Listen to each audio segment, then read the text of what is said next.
به دوستانی به ما آشنا سلام سلام، به این مکان محبت نوا سلام سلام.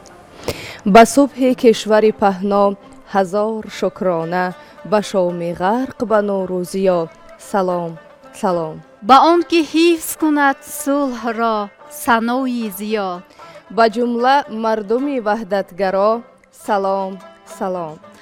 درود و پیام سرشار از مهر و محبت و صدق و صفا به مردم صلح پرور و وحدت آثار تاجیکستان، به مادران و خواهران و دوگانه های ارجمند. اینک باز هم برنامه فرهنگی فراغتی دوگانه ها را منظور شما می گردانیم. برنامه دوگانه ها چهره‌گشا، معرفگری کار و فعالیت بانوان صاحب هنر، صاحب کلام و صاحب معرفت تاجیک است. باعث شادمانی است که در کشور ما آزمون‌های زیاد به مانند فروغ صبح دانایی کتاب است، علم فروغ معرفت و تاجیکستان وطن عزیز من راه اندازی گردیدند که توسط برگزاری چنین آزمون‌ها چهره‌های نو از جمله بانوان شعردوست و صاحب علم و صاحب کلام و صاحب معرفت کشف می‌گردند. واقعا هم آزمون‌های سطح بلند جمهوریوی آزمون‌های انسانساز بوده، محبت ما را به آثار ارزشمند نیاگان، به تاریخ و فرهنگ قناوتمند خلق تاجیک، مهمتر از همه به این وطن محبوب و مقدس بیشتر می‌گرداند و مسیر بزرگ را در سمت آبادکاری و سازندگی بر روی ما باز نموده است. امسال نیز در کشور عزیز ما این چهاربینی‌ها در سطح بلند برگزار گردیدند که در آنها بانوان سربلند ما نیز اشتراک نمودند. و این لحظه اهل ایجاد برنامه دوگانه ها نیز تصمیم گرفته ایم با گروه از بانوان فعال و غالبان دور جنبستی آزمون های سطح بلند جمهوریوی در سال 2024 پیروان نتیجه های برگزاری آزمون های سطح بلند جمهوریوی صحبت آراسته باشیم.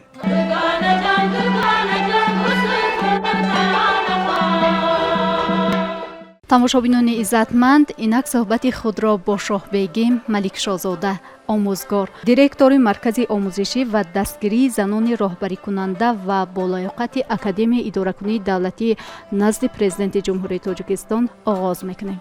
شما رو به برنامه خوش آمدید میگیم.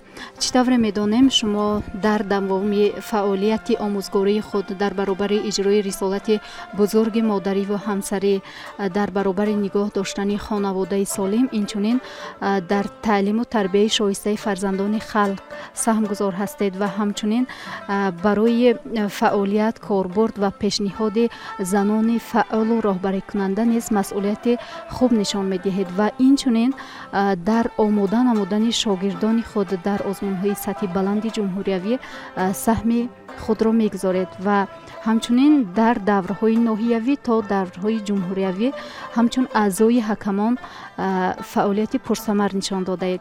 خوب میشد از برگزاری این آزمون چند سخن نمودید و عموما از جریان برگزاری سالهای اول تا امروز چگونه نوگانی ها را، چگونه نتیجه ها را در جامعه ما به بار آورده است؟ طولی چند سال است که در مملکت آزمون‌های جمهوریوی از قبیل آزمون فروغ صبح دانایی کتاب است، تاجیکستان وطن عزیز من، علم فروغ معرفت برگزار گردیده ایستاده است و در سرمنشأ همه این آزمون‌ها ما می‌دانیم که پیش از همه آزمون جمهوریوی در سال 2019 بار اول وقتی که همین آزمون فروغ صبح دانایی کتاب است برگزار کرده شده بود، باور کنید در میان تمام قشرهای مملکت این آزمون یک غلغله را برپا کرده بود. ما می‌دیدیم که چطور از کودکان خردسال سر کرده تا نفران 70 ساله و 80 ساله حتی چگونه همه رو به کتاب آورده بودند. از روی سن و سال، از روی قشرهای گوناگون جامعه همین آزمون در اول جدا کرده نشده بود و تنها 12 جای بود که بسیار هم یک رقابت پرشدت برگزار شده بود در سال 2019 و آهسته آهسته در سال 2020 2021 تا سال 2024 در نظامنامه آزمون فروغ صبح دانایی کتاب است بسیار هم یک تغییرات های خوب وارد کرده شد و همه ما میدونیم که این آزمون به واسطه با تشبث اساسگذار صلح و وحدت ملی، پیشوای ملت муҳтарам эмомалӣ раҳмон баргузор карда мешавад. تعداد اشتراکچیان را نسبت به سالهای قبلی امسال از جانب بانوان ما تا کجا چشم رس بود؟ мо мебинем ки дар озмуни фурӯғи субҳи доноии китоб аст бештар духтарон, занон, бонувон бисёр ҳам як ташаббус нишон медиҳанд, сабқат менамоянд, як маҳорати хосаи худро нишон медиҳанд. имсол дар низомномаи озмун бисёр ҳам як тағйиротҳои назаррас ворид карда шуд ва тамоми қишрҳои ҷомеа аз рӯи сину сол, махсусан масалан аз рӯи сину сол тамоми ҳамин қишрҳои ҷомеа ба 5 гурӯҳ тақсим карда шуданд. масалан ҳамун қисмати гурӯҳе ки дар мактаб таҳсил мекунанд, хонандагони мактабҳои миёна, танҳо аз ҳисоби ҳамонҳо ба 3 қисмат ҷудо карда шуд ва баъдан донишҷӯҳо алоҳида ҷудо карда шуданд ва кормандон ва омӯзгорон алоҳида ҷудо карда шуданд. ва мо дидем ки масалан агар дар соли 2019 танҳо 12 ҷой ҷудо шуда бошад, дар соли 2024 аллакай мо мебинем ки тақрибан 130 ҷо ҷудо карда шуд. ва ҳамчунин дар соли 2024 барои шоҳҷоиза аз рӯи тамоми номинатсияҳо, аз рӯи номинатсияи адабиёти классикӣ, адабиёти муосир, адабиёти бачагона ва адабиёти ҷаҳон боз ҳам шоҳҷоизаҳои алоҳида ҷудо карда шуданд ва он нафароне ки воқеан ҳам ба адабиёт майлу рағбат доштанд, воқеан ҳам як донишу маҳорати хоса доштанд, дар ин озмун мо дидем ки ғолиб омаданд. баргузори ҳамин гуна озмун дар рушди суханварии ҷавонони мо то имрӯз натиҷаеро нишон додааст, тибқи мушоҳидаҳое ки шумо пайваста бо ҷавонон сару кор доред? албатта мо мебинем ки дар ин озмун сабқат боз ҳам сол то сол мушкилтар шуда истодааст. зеро нафароне ҳастанд ки ҳатто аз солҳои 2019-2020 инҷониб дар ин озмун иштирок мекунанд ва ҳар сол агарчи ғолиб намеоянд, боз ҳам дилшикаста намешаванд ва ҳар сол ҳамон шумораи ҳамон адабиёти хондаҳои худро, шумораи шеърҳои азбаркардаи худро боз ҳам бештар мекунанд ва дилшикаста нашуда омада боз ҳам дар ин озмун сабқат меварзанд. ва мо мебинем ки сабқат беҳад душвор мешавад ва натиҷаи ҳамин озмунҳо, умуман на танҳо озмуни фурӯғи субҳи доноии китоб аст, ҳамчунин озмунҳои масалан Тоҷикистон ватани азизи ман, илм фурӯғи маърифат ва дигар озмунҳое ки баргузор карда мешаванд, натиҷаи ҳамаи ин озмунҳо тақрибан баъд аз 10-15 сол шояд муайян карда шавад ва шояд аз ҳамин иштирокдорон, аз ҳамин ғолибони озмуни фурӯғи субҳи доноии китоб аст мо мебинем ки ба майдони адабиёт беҳтарин шоирон, беҳтарин насрнависон, беҳтарин муҳаққиқони самти адабиётшиносӣ ба рӯи майдони адабиёт меоянд ва ин насле ки баъд аз 10-15 сол аз ҳисоби ҳамин иштирокчиён ва аз ҳисоби ҳамин ғолибони озмунҳо ба рӯи майдони адабиёт меоянд, ин насл комилан як насли дигар мешавад ки воқеан ҳам фарқкунанда хоҳад буд. мо соли 2021 дар номинаи адабиёти ҷаҳон дар даври ҷумҳуриявӣ аъзои комиссия будем ва имсол низ дар даври ноҳиявӣ аъзои ҳакамон будем ва беҳтарин иштирокчиёнро аз миёни тамоми ҳамон нафароне ки дар озмун сабқат намуданд, мо аз байни онҳо ҷудо намудем ва шоири халқии Тоҷикистон Рустам Ваҳобзода мегӯянд: занонро гарзидониш зеваре ҳаст, умеди рӯзгори беҳтаре ҳаст. агарчи аз занон пайғамбаре нест, ҳама пайғамбаронро модаре ҳаст. аллома муҳаммад иқболи лоҳурӣ мегӯяд: баргусози мо китобу ҳикмат аст, ин ду қувват эътибори миллат аст. ташаккур.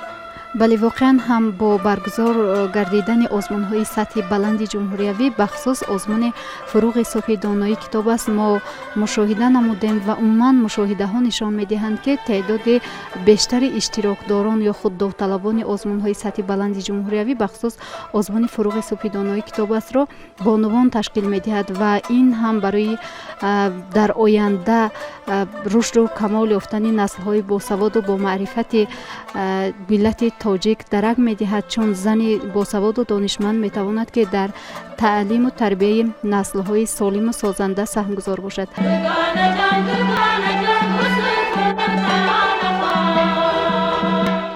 китобу китобхонӣ аз амалҳои накӯи инсонӣ буда дар натиҷаи китобхон будан инсон ба роҳи дуруст роҳнамо мегардад. бинандагони гиромӣ, айни ҳол суҳбате дорем бо Шукрона Исломова, донишҷӯи Донишгоҳи Миллии Тоҷикистон ва ҳамзамон яке аз ғолибони озмуни ҷумҳуриявии фуруғи субҳи доноӣ китоб аст. шуморо ба барномаи дугонаҳо хайрамақдам мегӯем. аз заҳматҳои пайваста, иштирок ва ғолибияти худ каме маълумот медодед. ташаккур.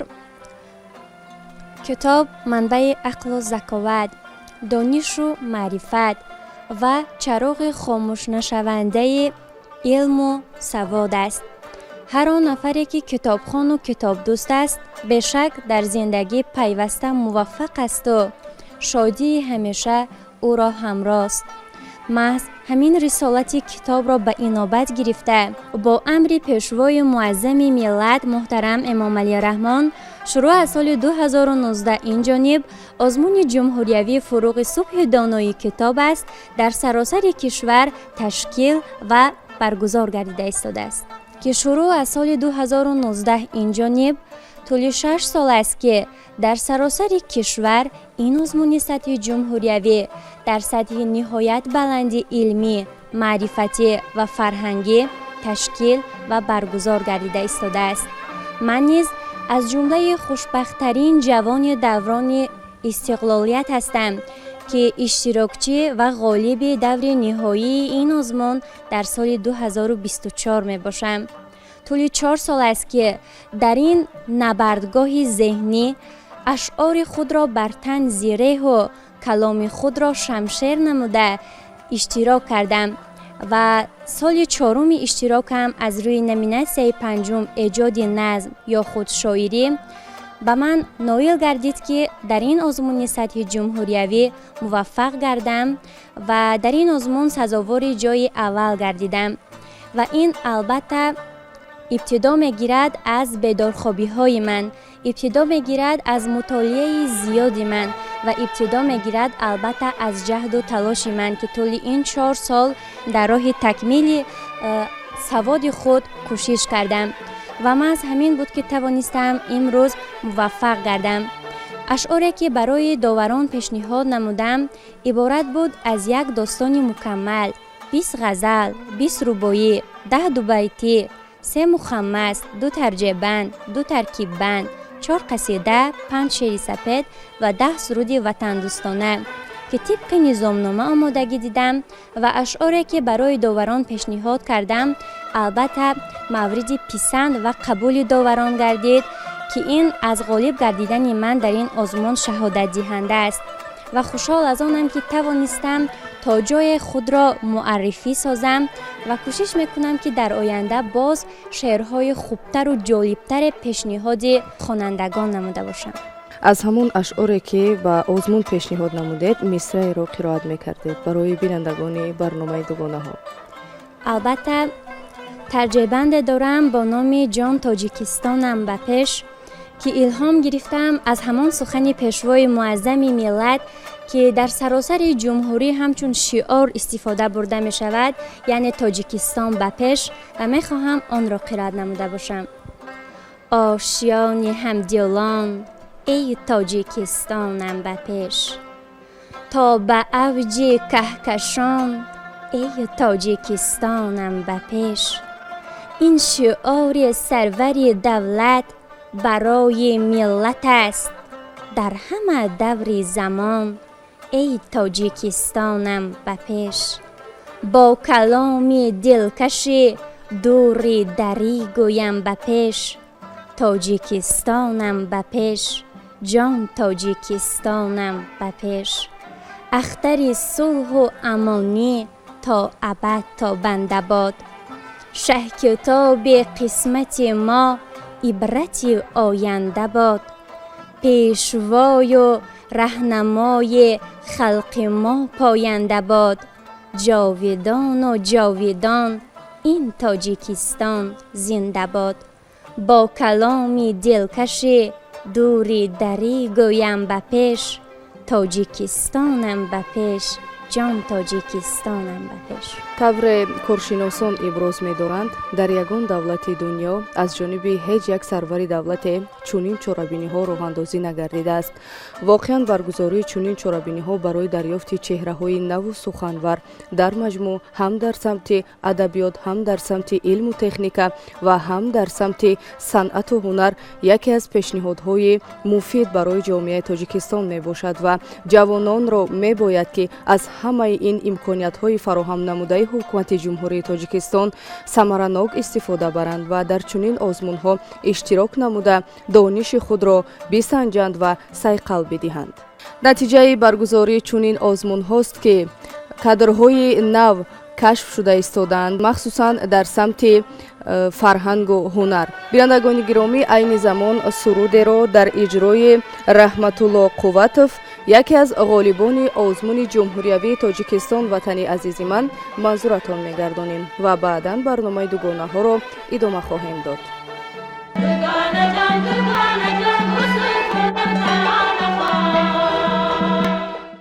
دلم خواهد روم بر کوی درواز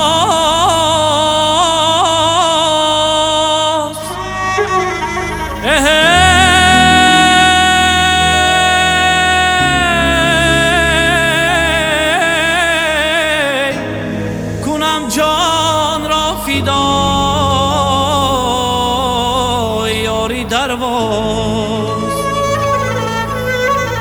کنم جان را فدای یاری درواز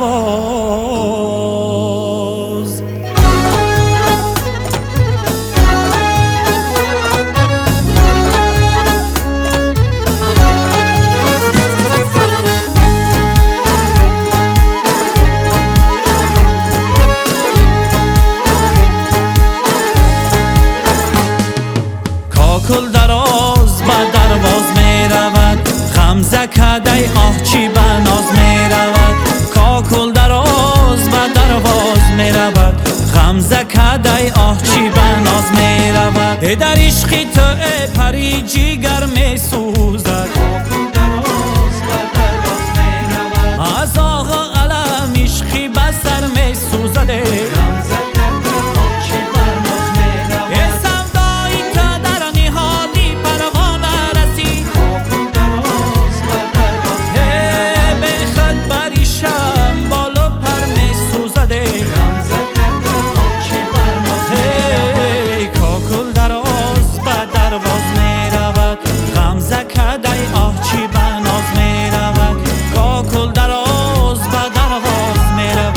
غمزه کدی آه چی بناز می رود. چی بناز می رود.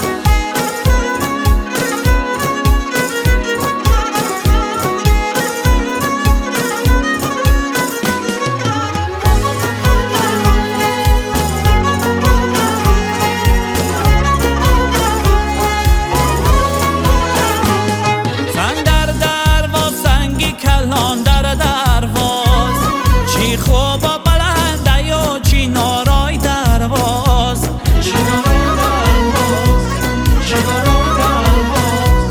چای کی می نوشی در تای چینارای درواز، یار کی می گیری ای خوش قدانی دروازه.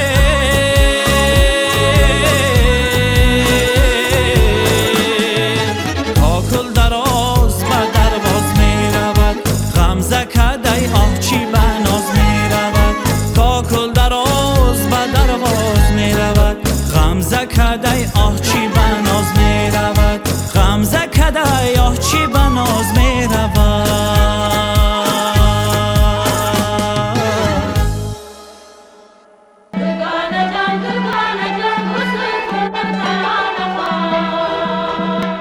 واقعا هم امروز آرومی جامعه و این همه امکانیت و شرایطی که فراهم آورده شده است، جوانان ما به آن احترام میگذارند و امید است که میتوانند با بر نمودن دانش‌های بیشتر در نگه داشتن سخن و کلام و ادبیات قناوتمند تاجیک سهمگذار باشند. شکرانه ایبادو هستم، دانشجوی کورس یک اکادمی اداره کنی دولتی نزد پرزیدنت جمهوری تاجیکستان. اشتراکچی دور جمهوریوی فروغ صبحی دانایی کتاب است از روی نمینت 35 ایجاد نظم. باعث افتخار است که این آزمون با نفوذ ما جوانان را در روحیه وطندوستی و خویشتن شناسی به وایه میرساند و افتخار از آن مینماییم و مینداری خویش را به پیشوای معظم ملت محترم امام علی رحمان میرسانیم که چنین آزمون های با نفوذ را پیشنهاد نمودند. میخواهم چند بیت از ایجادیات خویش مصمت مخمس بر غزل استاد کمال نصرالله بر بینندگان پیشنهاد کرده باشم. وطن نور زی رحمان من و توست، وطن مهری که بر جان من و توست، وطن آر و وطن شان من و توست، وطن جانی که در جان من و توست، وطن نانی که در خان من و توست، وطن داری بهین جاه و جلال است، وطن بیزار و محکوم زوال است، وطن عشقی که بر انسان حلال است، وطن آینه آب زلال است، وطن پاکی وجدان من و توست، وطن داری گدایی نیست شاهی است، وطن دار آنکه چون در آب ماهی است، بودن پشت وطن کوهی نکاهی است، وطن یک پرچه نور الهی است، شب افروز شبستان من و توست. تماشابینان عزتمند، واقعا هم ادبیات قناوتمند خلق تاجیک می تواند که انسانیت را به راه راستی و راستکاری و نیکی و نکوکاری هدایت نماید، چون آثار ارزشمند خلق تاجیک سرکرده از ابیات ارزشمند ابو عبدالله رودکی تا کمال و امروز میرزا ترسونزاده و صدرالدین عینی سرشار از پند و اندرز است و دلیل این گفته ها از گفته های اشتراکچیان آزمون های سطحی بلند جمهوری بخصوص آزمون فروغ صبح دانایی درک می دهد.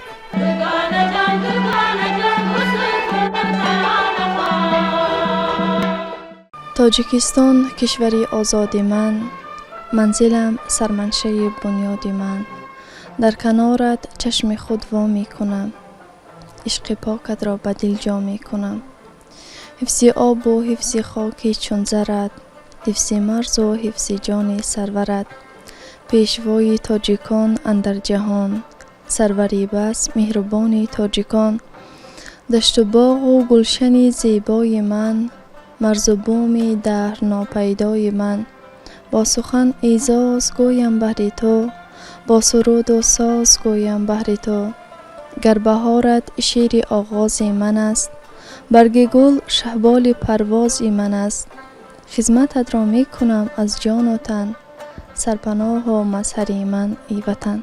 نورالی و مهرانه هستم، دانشجوی کورس سیوم دانشگاه دولتی آموزگاری تاجیکستان به نام صدرالدین عینی. در آزمون جمهوری فروغ صبح دانایی کتاب است. از روی نامینات ایجاد نظم اشتراک نمودم و سزاوار جوی افتخاری گردیدم. در هر یک نامیناتی که در آزمون پیشنهاد می‌گردد به واسطه ادبیات و رویخطی اثرهایی را پیشنهاد می‌کنند که باید اشتراکچیان از روی همان مهارت سخنوری، مهارت ذهنی خود را آشکار سازند و در نامینات ما یک چند نوع ژانرهای شعری پیشنهاد گردیده بود که من توانستم از روی هر یک ژانری که در آزمون پیشنهاد گردیده بود رویخط شعرهای ایجاد نموده خود را پیشنهاد نمودم و این حال میخواهم یک از شعرهای لیریکی خود را به سمع شما رسانم.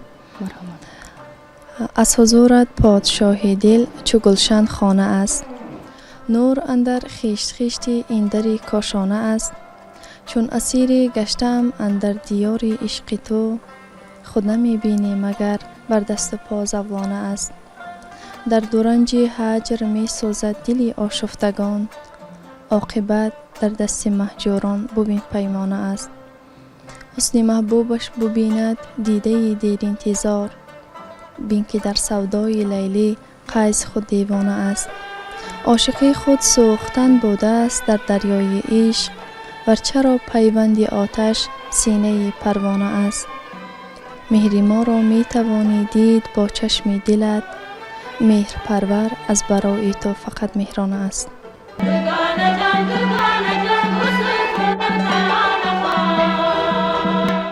тамошобинони иззатманд идомаи барномаи дугонаҳо бо бонувони ғолиб ва иштирокдорони фаъоли даври ҷумҳуриявии озмунҳои сатҳи баланди ҷумҳуриявӣ идома дорад ва айни ҳол дар суҳбати мо ҳузур доранд Гулзода Шералиева, донишҷӯи курси чоруми Академияи идоракунии давлатӣ назди президенти ҷумҳурии Тоҷикистон, ҳамчунин ғолиби дукаратаи озмуни ҷумҳуриявии Фуруғи Субҳи Доноӣ китоб аст. Шуморо ба маҳфили дугонаҳо хушомадед мегӯем. Чӣ тавре медонем шумо аллакай дар ин набарди дониш байни довталабони зиёде рақобати дониш намудед ва аз намунаи наср сазовори ҷои намоён гардидед ва ҳамчунин бо омода намудани шогирдон дар озмуни сатҳи баланди ҷумҳуриявӣ аз ҷумла озмуни Фуруғи Субҳи Доноӣ китоб аст. Шогирди шумо низ дар ин ҷода муваффақ гардед ва ба дастоварди беназир, яъне ки ба аълочии маорифи ҷумҳурии Тоҷикистон мушарраф гардидед. Чун мегӯянд ки соҳаи маориф яке аз соҳаҳои калидӣ ва пешбарандаи ҷомеаи ҷаҳонӣ ба ҳисоб меравад. аз ин ки ин қадар муваффақият, дастовард ва комёбиҳоро сазовор гардидед, фикр мекунам ки аз ин озмун натиҷаҳои хубе бардошт намудед. хуб мешуд баҳри дигар бонувон, баҳри ҷавонони мо аз ин бардошт, аз ин натиҷа ва аз ин комёбиҳои худ суҳбат менамудем. саломат бошед. дуруд мегӯям ба шумо ва ба кулли тамошобинони арҷманди телевизиони Тоҷикистон. Воқеан ҳам озмуни ҷумҳуриявии Фуруғи Субҳи Доноӣ китоб аст, мисли ҳамон офтобе дар нишони давлатӣ аст ки аз пушти қуллаҳои барфпӯш тулӯ карда тамоми кишвари моро мунаввар мекунад. Яъне бо баргузории ин озмун мо дубора руҷӯъ кардем ба ҳамон ганҷинаи пур аз маънии худ, ба ҳамон адабиёти пур аз дурдонаҳои беназире ки то имрӯз нуҳуфта буданд ва ба ҳамон таърихи қадимаи худ. ва бори дигар исбот гашт ки миллати мо аз азал миллати китобхон буд ва дубора дар ин асри навин мо боз ба ҳамон суннати азалии хеш баргаштем. бояд қайд кунам ки озмуни Фуруғ як озмуни кашоф аст, кашофи беҳтарин чеҳраҳои намоён ва боиси хушбахтӣ аст ки дар соли 2024 ман дубора аз рӯи номинатсия эҷоди наср дар ин озмун муваффақ гаштам, сазовори ҷои дуюм гаштам ва дар баробари ин шогирди ман ки хонандаи синфи даҳум буд аз рӯи номинатсияи адабиёти бачагона сазовори ҷои сеюм гашт ва бароям ин як дастоварди беназире ба ҳисоб меравад. чуноне ки пешвои муаззами миллат муҳтарами Эмомалӣ Раҳмон пайваста моро таъкид мекунанд, бояд ки новобаста аз синну сол мо тарбиятгар бошем, яъне ки ҳамон донишҳои худро байни ҳамдигар тақсим кунем ва барои пешравии ҳамдигар кӯмак кунем, зеро ки далел ва заминаи асосии пешравии ин давлат мо ҷавонон ҳастем. ва бо такя ба ин гуфтаҳои пешвои муаззами миллат ман низ тасмим гирифтам ки дар баробари иштирок дар ин озмун ба тарбияи ҳавасмандони ин озмун машғул шавам ки онҳо аз ман баҳрае бигиранд ва хушбахтона талошҳои шабонарӯзии мо самар бахшид ва имрӯз ҳам шогирдам ва ҳам ман дар ин озмун сазовори ҷои намоён гаштем.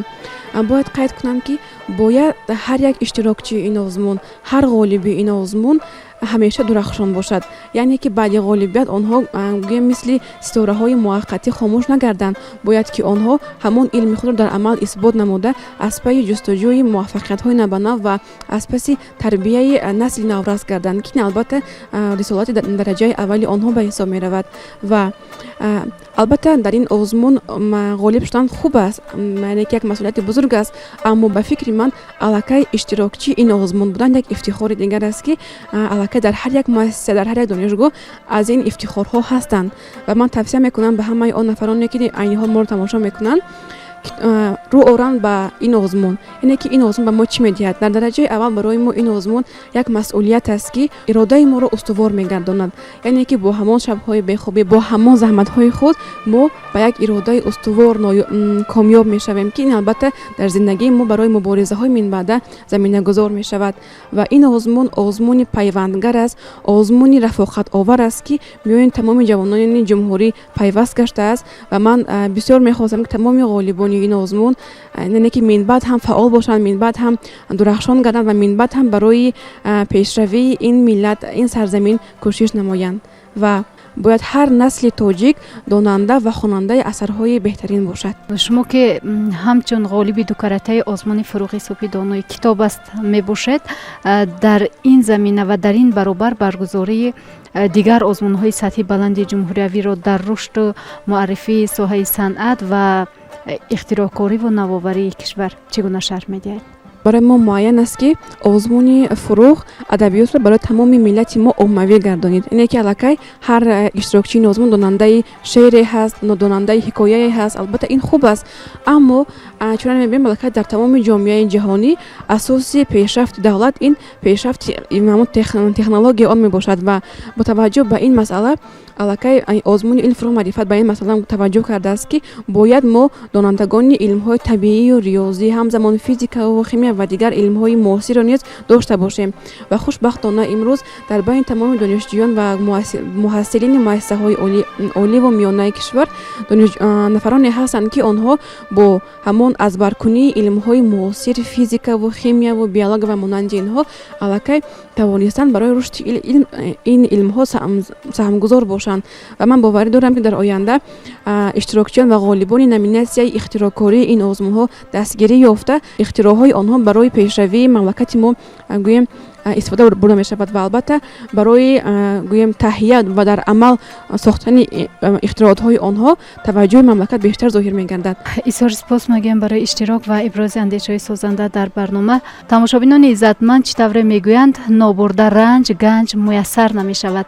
پاداش این رنج هاست که امروز هم الکی نتیجه های برگزاری آزمون های سطح بلند جمهوری بخصوص آزمون فروغ صبح دانایی نشان داده است که همصحبت نوبتی ما گلزاده شیرالی و الکی طول 6 سال برگزاری آزمون فروغ صبح دانایی کتاب است 2 مرتبه غالبیت را به دست آوردند و همچنین الکی شاگردان آنها نیز در دورهای جمهوریوی غالبیت را به دست آوردند و پیروز گشتند و این پیروزی ها نشان می دهد که واقعا هم این گونه بانوان باسواد تاجیک می توانند که در تربیه و در نگاه داشتن زبان ملی و دولتداری ما سهم ارزشمندی می گذارند.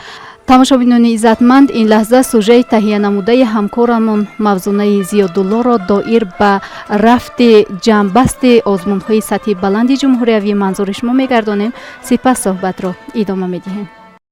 با شرافت صاحب استقلالی تاجیکستان عزیزمون در وطن ما از جانب اساسگذار صلح و وحدت ملی پیشروی ملت پرزیدنت جمهوری تاجیکستان محترم امامعلی رحمان یک قطار آزمون‌های سطح بلند جمهوریوی از قبیل فروغ صبح دانایی کتاب است. تاجیکستان وطن عزیز من، علم فروغ معرفت، تاجیکان در آینه طریق و دیگر آزمون‌های سطح بلند جمهوریوی دایر گشته ایستادند که در آنها شماره زیادی جوانان صاحب معرفت شرکت نموده استعداد و مهارت خود را صیقل می‌دهند. با برگزاری این آزمون‌های سطح بلند جمهوریوی ما با چندین چهره‌های نو و اختراعکار، چهره‌های جوان و معرفت‌جو، دوستداران علم و ادبیات و یک قطار جوانان و نورسان شعردوست و غزلسرا آشنا گردیده‌ایم. فروغ صبح دانایی فروغ روزگار ماست. درخش فطرت این ملت عالی تبار ماست. فروغ صبح دانایی صباح روشن فردا، فروغ آفتاب حکمت گوهر نثار ماست. فروغ صبح دانایی پیام رودکی دارد، ز سینا ارمغان‌ها بهر دانا و ذکی آرد. فروغ صبح دانایی بقای کاخ فردوسی، ز مولانا به دلها بذرهای معنوی کارد. امید سبز تاجیکان فروغ صبح دانایی است که داند از ازل ما را ز دانایی توانایی است. زهی فرهنگ عالمگیر چون خورشید عالمتاب، چراغ عدل انسانی چراغ چشم بینایی است. فروغ صبح دانایی گلستان است و بستان است، بهارش جاویدان باشد اگر عالم زمستان است. برای مردم دنیا ز صلح و حکمت و دانش، فروغ صبح دانایی پیامی تاجیکستان است. الکی سال 6 می شود که در جمهوری عزیزمون آزمون جمهوریوی فروغ صبح دانایی کتاب است برگزار گردید. در این آزمون سطح بلند جمهوریوی جوانان با ذوق و سلیقه با یک مهر وطن دوستی ва хештаншиносӣ ширкат намуда пеш аз ҳама донишу ҷаҳонбинии хешро сайқал медиҳанд. иштирок дар озмун барои онҳо роҳҳои саодатмандию комёбиро боз мекунад. ман аз рӯи номинатсия якум хондан ва зиёд кардани осори адибони бачагона ва шифоӣ иштирок карда ғолибиятро ба даст овардам. طولی 5 سال است که در این آزمون اشتراک میکنم. راهنمای من پدر و مادرم و البته معلمای عزیزم ضیافت و سعیده میباشند. با همسالان خودم پیش از همه من توصیه میدهم در چنین آزمون‌های سطحی جمهوری آماده اشتراک ورزند و این چنین به شخصانی دل شکسته من توصیه میدهم که هیچ وقت دل شکسته نشوید، چون من خودم 5 سال طولی 5 سال آمدم و دل شکسته نشدم و عاقبت من غالبیت را به دست آوردم. شعر از رحمت نظری وطن. به تو من به یادگارم ای وطن، به تو من به کوهسارم ای وطن، شکر آن که در منی و در تو هم، با تو باشم یک جهانم ای وطن، با تو باشم آدمان یاری منند، در همه جا صاحبی کاشانه ام، در همه کوی و گذر هستم شناس، با همه هم قسمت و هم خانه. در زمان صاحب استقلالی میهن عزیزمون توجیکستان ҷавононе ба воя мерасанд ки дорои донишу малака ва маҳорати баланди ихтироъкорию навоварӣ мебошанд. воқеан ҳам истиқлолият барои донишандозӣ ва ихтироъкории ҷавонон ва натиҷаи кору фаъолияти онҳо имкониятҳои назаррасеро фароҳам овардааст. озмуни ҷумҳуриявии тоҷикистон ватани азизи ман яке аз беҳтаринҳо дониста шудааст. яъне ин озмун на танҳо сарояндагони ҷавонро ба саҳна овард, балки ҷавонони соҳибистеъдодро аз рӯи 5 намина оҳангсозӣ, бастакорӣ, навозандагӣ, сарояндагӣ, санъати тасвирӣ ва дизайн муаррифӣ намуд. бо боварии комил метавон гуфт ки озмунҳои сатҳи баланди ҷумҳуриявӣ барои дарёфти боз ҳам чеҳраҳои навъи санъату ҳунар ва шеърдӯсту ғазалсаро нақши босазои худро мегузоранд.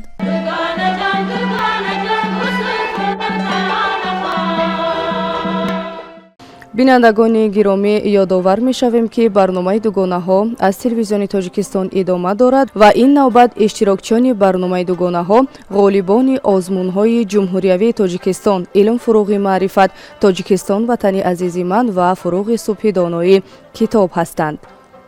ман гулноза шарифзода ҳастам, донишҷӯи курси сеюми академияи идоракунии давлатии назди президенти ҷумҳурии тоҷикистон ва дар даври ниҳоии озмуни фурӯғи субҳи доноӣ китоб аст, яъне аз рӯи наминаи адабиёти ҷаҳон иштирок варзидам ва мехостам барои бинандагон шеъре аз ашъори шоири забардасти олмонӣ гёте қироат карда бошам ки эшон дар китоби худ девони ғарбӣ ва шарқӣ ҳамчунин як бахше доранд ки бахшида ба шоири забардасти тоҷик ҳофиз бахшида шудааст ва ба он бахши китоби худро ҳофизнома гузоштаанд.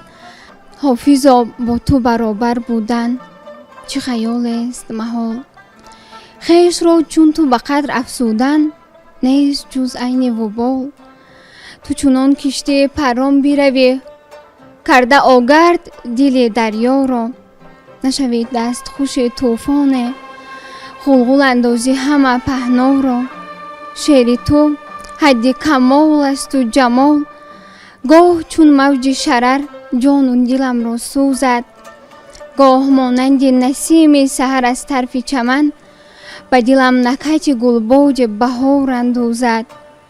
шӯъла зан бар сарам эй барқи мунир, ба забони қаламам ҷуръати гуфтор биде, ман муриде зи муридони туам эй устод, бас ки дар кишвари нуронӣ чу шерози ту умр варзидаву ошиқ шудаму будам шуд. чуноне ки мебинем дар ҳатто шоирони давлатҳои аврупо низ ба ашъори шоирони тоҷик дар ҳайрат мондаанд. ашъори эшонро дар дунё яъне дар ҷои якум гузошта ва худро ҳамчун як муриде аз муридони устод медонад ва устодро чуноне васф мекунад ки гӯё ӯ ҳамчун як маликушуъарои тамоми дунё бошад ва воқеан низ дуруст аст.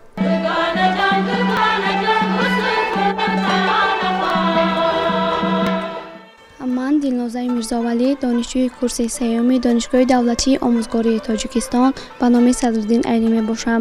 Инчунин иштирокчии озмуни ҷумҳуриявии фуруғи субҳи донои китоб аст. Аз рӯи номинатсияи хондан ва азёд кардани адабиёти муосири тоҷик. ман зиёда аз 3 сол аст ки дар ин озмун иштирок мекунам ва дар соли 2019 ҳамчун хонанда аз рӯи номинатсияи хондан ва азёд кардани адабиёти муосири тоҷик ғолиби озмун гардидам ва имсол бошад ба ҳайси донишҷӯ дар ин озмун иштирок кардам, сазовори ҷои ифтихорӣ гардидам ва ҳарчанд ки яъне ман сазовори ҷои намоён нагардидам, рӯҳафтода нестам ва боз ман ба мутолиаи китоб бисёртар, яъне китобамро мутолиа зиёдтар мекунам ва дар соли минбаъда боз иштирок мекунам. чӣ тавре ки устод Рустам Ваҳобзода гуфтааст, фуруғи коинот аз офтоб аст, фуруғи одамият аз китоб аст. ҷавонони имрӯза бояд ҳеҷ вақт китобро напартоянд, яъне дӯсту ғамгусори ҳар як инсон ин китоб аст. Китоб аст ки дар аниси кунҷи танҳоӣ ин китоб мебошад ва ҳар як шахс бояд ки дар лаҳзаҳои холигии худ ҳамеша пайваста китоб мутолиа кунад ва ман ба ҷавонон ҳаминро гуфтанӣ ҳастам ки ҳеҷ вақт бояд китобдӯсту китобхонаи худашонро напартоянд ва ҳамеша китобдӯсту китобхон монанд.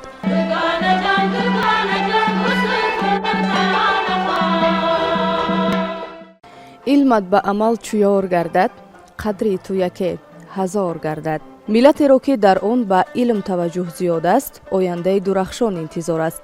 воқеан дар озмуни ҷумҳуриявии илм фуруғи маърифат нафарони зиёд новобаста аз сину сол иштирок кардаанд. айни замон суҳбате дорем бо як тан аз иштирокчиёни озмуни илм фуруғи маърифат Муниса Суноатова, донишҷӯи донишгоҳи давлатии омӯзгории ҷумҳурии Тоҷикистон ба номи Садриддин Айнӣ. шуморо ба маҳфили дугонаҳо хушомадед мегӯем. таъссуроти шумо роҷеъ ба баргузории ана ҳамин озмуни илм фуруғи маърифат чӣ гуна аст? ман Суноатова Муниса, ғолиби озмуни ҷумҳуриявии илм фуруғи маърифат аз номинатсияи химия мебошам. дуюм соли иштирокам мебошад ва хушбахтона сазовори ҷои дуюм гаштам. ман сараввал миннатдории хеш ва миннатдории ҷавононро ба пешвои муаззами миллат, асосгузори сулҳу ваҳдати миллӣ, президенти ҷумҳурии Тоҷикистон муҳтарам Эмомалӣ Раҳмон мерасонам ва миннатдории хешро ба устоди худам, номзади илмҳои химия, доцент Ҷумаев Маруфҷон мерасонам ки маро дар ҳамин соҳа тайёр карданд ва то ба ғолибият оварда расониданд. ба ҳамсину солони худ чӣ тавсия медиҳед доир ба иштирок дар ана ҳамин озмуни илм фуруғи маърифат? ман фикр мекунам ки чаро вақте ки амон пешвои ғамхори мо ба ҷавонон ин қадар шароитҳои мусоид фароҳам меоранд, ин қадар дастгирӣ мекунанд, чаро мо нахонем? ва ман ба ҳамсинсолони худам пешниҳод мекунам ки аз чунин шароитҳо, аз чунин имкониятҳо истифода, самаранок истифода баранд ва дар озмунҳо иштирок кунанд, ҷойҳои намоёнро сазовор гарданд ва ояндаи худро дурахшон намоянд. бинандагони гиромӣ, дар идомаи барномаи дугонаҳо рақси зебоеро дар иҷрои донишҷӯи донишгоҳи давлатии омӯзгории Тоҷикистон ба номи Садриддин Айнӣ Саидабону Рӯзиева пешкашатон мегардонем.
خدایبردیeva سابرینا هستم. دانشجوی سال دوم دانشگاه دولتی آموزگاری تاجیکستان به نام صدرالدین عینی، همچنین غالب آزمون فروغ صبح دانایی کتاب است در سال 2024.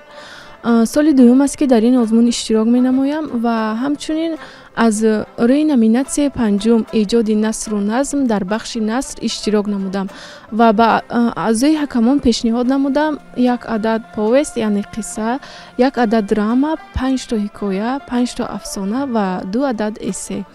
کتاب معجزه است که انسان آن را آفریده است، گفته است مکسیم گورکی. پی انشای او 100 دل کباب است، سرآغاز تفنن و حساب است. اگر پرسند محفل در چی باب است، کتاب است و کتاب است و کتاب است. ولی واقعا هم کتاب گنجینه است که در آن همه معنی های زندگی نهفته است. حکمت است که از آن همگان بهره میگیرند و راه زندگی خود را معین میکنند. آینه است که انسان تمام کمبودی های خود را اصلاح میکند. این است برداشت از آزمون های سطح بلند جمهوری، اشتراکداران آزمون های سطح بلند جمهوری.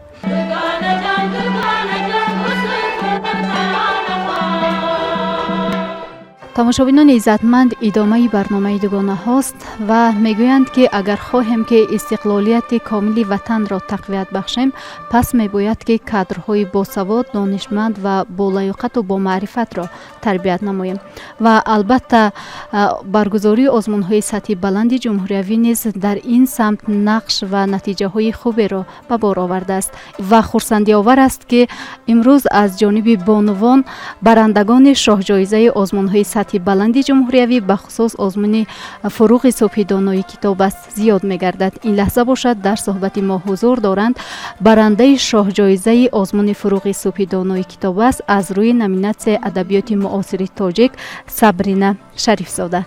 شما را به محفل دوگانه ها خوش آمدید میگیم. چطور میدونیم شما دوام 5 سال رقابت خود در آزمون مذکور غالبیت را به دست آوردید و نهایت برنده شاه جایزه آزمون فروغ صبح دانایی کتاب است گردیدید. از همین روحیه، از همین برداشت و چه روحیه شما رو وادار نمود که پی سالها شما آماده شدید و آمادگی بیشتر دیدید و نهایت توانستید به هدف خود برسید؟ توی سرور به ملک تاجیکان ای ماملی رحمان، وطن را گشته ای مانند جان ای ماملی رحمان، بکردی تاجیکان را جمع از کنج و کنار در، بدادی مردمانت را امان ای ماملی رحمان، خیرد را در زمین آریایی بال و پر دادی، فضیلت را بگشتی پشتیبان ای ماملی رحمان، سعادت ها به ما آورد استقلال با فیضش، ایا ای پیشوای تاجیکان ای ماملی رحمان. طول 5 سال است که در این آزمون اشتراک می‌ورزیدم. در سال اول این آزمون در دور ولایتی صاحب جای افتخاری و 3 سال پی هم در دور جمهوری اشتراک نمودم. بعد هر شکست و بعد هر ناکامی تصمیم گرفتم که باز هم سعی و کوشش خود را بیشتر گردانم. ادبیات‌های مطالعه نمودم را زیاد نموده، با هر سال تیاری نو به نو و تجربه‌های پیشتر در این آزمون اشتراک نمودم و خوشبختانه در سال 5 سزاوار شاه جایزه آزمون گردیدم. و بیشتر راهبر و راهنمای خود را در این سمت کی را میدونید؟ در این سمت با من راهبری میکردند استادم از مؤسسه خودمان شریف و فرشته ما، همزمان شخصیت های بودند از جمله پدر و مادرم، والدین و کسانی که مرا در این راه دستگیری کردند. مینداری به واسطه خود را میرسانم. سراول مینداری به واسطه خود را به پیشوای معظم ملت محترم امام علی رحمان میرسانم که برای ما جوانان دوران صاحب استقلالیت چنین آزمون ها را در سطح بلند برگزار گردانیدند و ما در چنین آزمون ها اشتراک نموده دانش خود را باز هم صیقل میدهیم و جواباً به این همه غمخواری های پیشوای معظم ملت وعده میدهم که دانشگاه را با بهای خوب و اعلی ختم کرده برای باز هم گلگل شکوفایی وطنی خود سهم ارزنده خود را میگذارم. میخواستم غزل از استاد فرزانه قرائت کرده باشم. کاش از فلسفه ها برکنم و ساده شوم، گشت گل خوانم و هم قسمت شب باده شوم، زندگی شادی خود را که دریغ از من داشت به پذیرفتن غمهای و آماده شوم.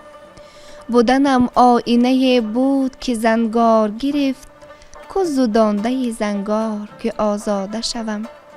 جاده آخر شد و جز هیچ در انبانم نیست، دیر باشد که رهاموز دیگر جاده شوم.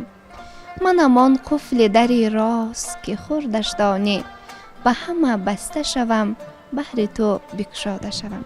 بسیار سپاس میگم برای اشتراک در برنامه. تماشابینان عزتمند، یادآور میشویم که در صحبت ما حضور داشتند صبرینه شریفزاده، برنده شاه جایزه آزمون فروغ صبحی دانای کتاب است در نامیناسیون خواندن و از بر نمودن آثار ادبیات معاصر تاجیک.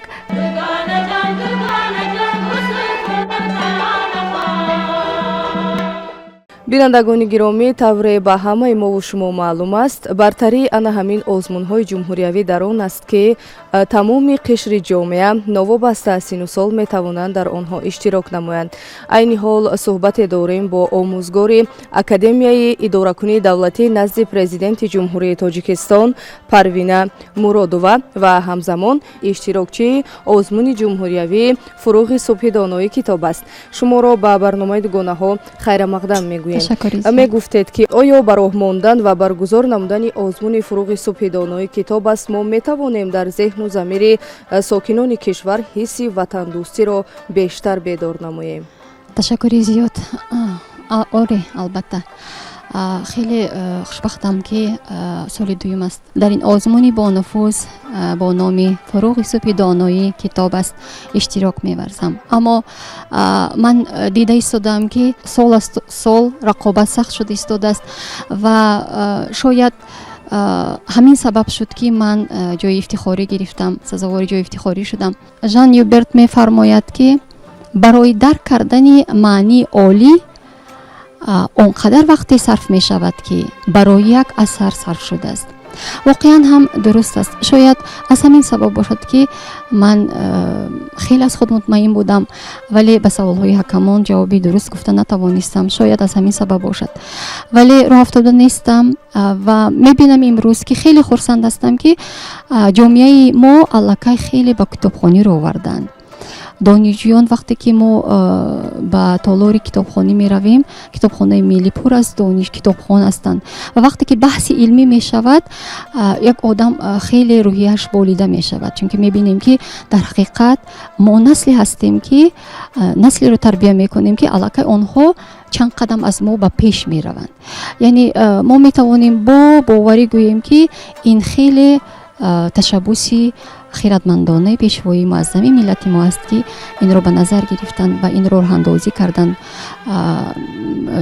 آزمون‌های جمهوریوی رو راهاندازی کردن و این الکی یک تکون جدی می شود در قشر جامعه.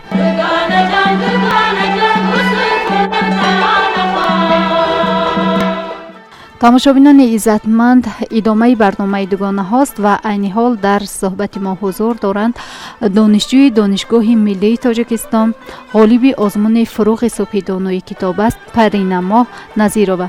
шуморо ба барнома хушомадед мегӯем ва шумо ҳамчун иштирокчӣ ва ғолиби озмуни фуруғи субҳи донои китоб аст. ташкил ва баргузории чунин озмунҳоро ҷиҳати баланд бардоштани маънавиёти ҷомеа, рушди соҳаи санъату фарҳанг ва хубтару беҳтар гардонидани шароити зиндагии сокинони кишвар чӣ гуна арзёбӣ менамояд? яъне ки дар баробари оне ки ҷавонон аз адабиёти ғановатманди гузаштагони мо ошно мегарданд, инчунин боз чӣ хубиҳоеро, чӣ аҳамияте дорад баргузории чунин озмунҳо дар ҷомеаи мо? ташаккури зиёд. آزمون جمهوریوی فروغ صبح دانای کتاب است. واقعا چهره‌های نوی سخنور و سخندان را کشف کرد و در حقیقت این آزمون یک کلیدی بود برای ما بهره گشادن خزینه معنویات 1000 ساله تاجیکان که ما می توانستیم از هر صندوق آن موافق برداشت خود چیزی بگیریم. اونه که شما خواندید، برداشت نمودید، در کار و فعالیت شما این برداشت، این موفقیت شما چی کمک کرده می تواند؟ من که دانشجوی رشته سخنشناسی یعنی فیلولوژی هستم، این آزمون یک زمینه مستحکم بود برای در آینده متخصصی همین ساحه شدنم. یعنی آرزو دارم، مقصدم هم همین است که در آینده متخصصی ساحه ادبیات کردم و واقعا همین آزمون یک راهنمای بود که مرا به آرزوهایم رسانید. من میتوانم که از همان اشعار و آثاری که تا امروز خواندم و مطالعه کردم برای در آینده فعالیت خود استفاده برم و از آن بهره بردارم. اشتراک شما از روی کدام نامیناسیا در آزمون مذکور بود و از ادیبان و شاعران ما بیشتر کدام آثار را از بر نمودید و دوستدار آن هستید که بهر بینندگان پیشکش نمایید؟ در آزمون مذکور از روی نامیناسیای ادبیات کلاسیک تاجیک اشتراک کردم و بیش از 120 غزل، 260 رباعی و 2 بیتی، 360 بیت داستان، قصیده و دیگر انواع شعر و اینچنین 40 اثر نثری از مطالعه نموده‌ام را به حکمان پیشنهاد کردم و از روی همان برآمد کردم و میخواهم اینجا یک غزله را از ابو عبدالله رودکی قرائت نمایم. هر باد که از سوی بخارا به من آید، با بوی گل و مشک و نسیم سمن آید، بر هر زن و هر مرد کجا بروزد آن باد، گوی مگر آن باد همه از ختن آید.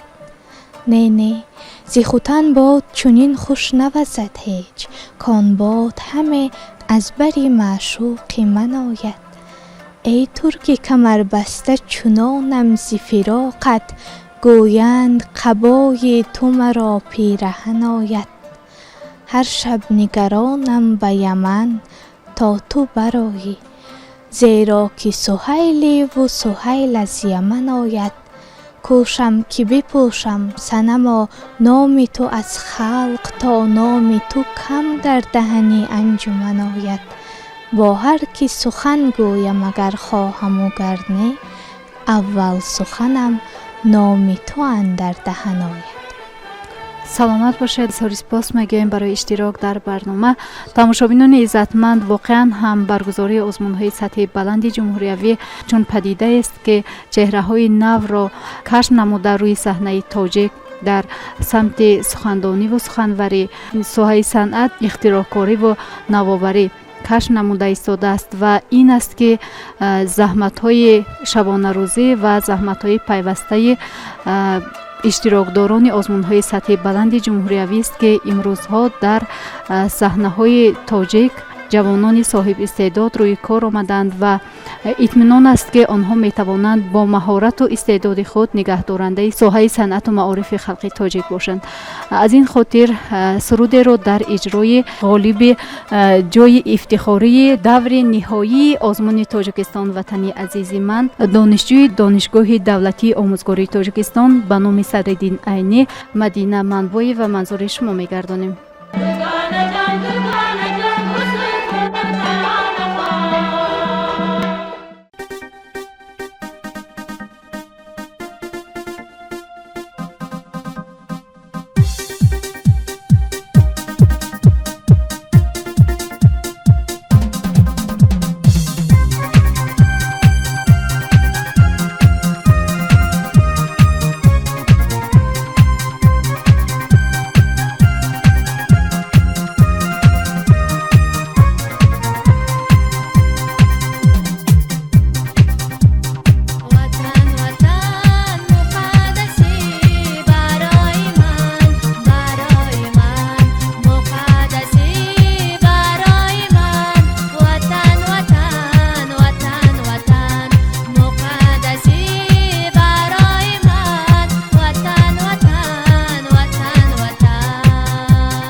جوهر دانش که بسرشته به شیر مادر است. تاجیکان را علم و دانش در سرشت و گوهر است. ما به هر عصر زیدانش قصر نو افراختیم. با ابان مادری بزم معارف کاشتیم. چه خوش است که امروز ما در فضای آرام و آسوده وطن با بهره‌مندی از استقلال کامل وطن از دستاورد و کامیابی های بی‌نظیر خویش صحبت نمودیم. از این شاه بیت های شاعر خلقی تاجیکستان رستم وهاب و جمع اندیشه های غالبان و اشتراکداران فعال آزمون های سطح بلند جمهوری می توان خلاصه نمود که واقعا هم دانش و خرد مثل جوشن است که همیشه پشتیبان و نگهبان زبان، دولت و هستی ملت ما بوده است. برگزاری آزمون‌های جمهوریوی به مانند آن نور خورشیدی است که بیشتر از هر وقت دیگر ذهن و ضمیر و تفکر و اندیشه ما را سالم می‌گرداند و برای دریافت چهره‌های نو زمینه گذار می‌باشد. بگذار این گرمی و نور و شادی و سرور همیشه در تاجیکستان عزیز ما حکم فرما باشد و اینجا باشد با چنین آرزو و تمنیات و توانایی بیشتری جوانان تاجیک می رسیم به انتهای برنامه دوگانه ها. تا دیداری دیگر سربلند و خانه آباد باشید.